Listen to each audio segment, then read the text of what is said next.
हा श्रेयस म्हणजे ना अगदी इम्पॉसिबल. आपली भेट रिक्रिएट करायची म्हणे पहिल्या पावसात. सो चाइल्डिश, पण हवा हवासा. त्याचा हट्ट आहे तर आता पूर्ण करायलाच पाहिजे. आता हा मुंबईचा पाऊस काय अपॉइंटमेंट घेऊन येतो का? पडतो त्याला वाटेल तेव्हा, हवा तसा, संततधार, मुसळधार, जोरदार.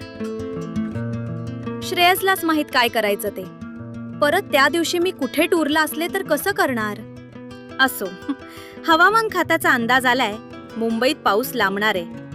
अजून 10 दिवस तरी पाऊस काही पडणार नाही. अरे, सौरभला मेल पाठवायचं राहून गेलं.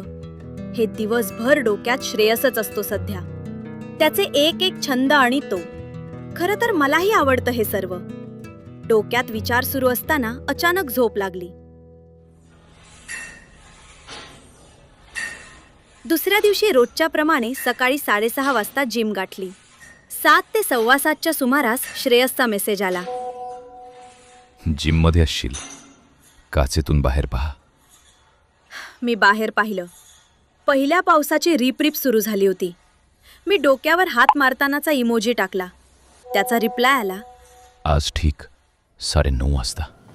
Okay dear. म्हणून मी ट्रेडमिलवर जोरात धावायला सुरुवात केली. थोडं स्ट्रेचिंग केलं आणि घराकडे निघाले. ट्रेनची सवय सुटलेली. कशीबशी बांद्राला चढले. त्या गर्दीतही त्या पहिल्या भेटीच्या आठवणींनी मन भिजून गेलं होतं. दादरला ट्रेन बऱ्यापैकी रिकामी झाली. लोअर परेलला बसायला सीट मिळाली. अचानक बुंदाबुंदी सुरू झाली. खिडकीतून पावसाचे थेंब आत येऊ लागले. भेटीची हुरहुर वाढली होती. ओढ अनावर झालेली. उत्कंठा शिगेला पोचलेली. ट्रेन अखेर चर्चगेटला पोचली. मी वेगाने चालत स्टेशन बाहेर आले. पावसाची रिपरिप सुरूच होती. श्रेयसही तिथे उभा होता, पण तो एकटा नव्हता. मी तिला पहिल्यांदाच पाहिलं होतं. ती मोकळेपणाने हसत खेळत त्याच्याशी बोलत होती.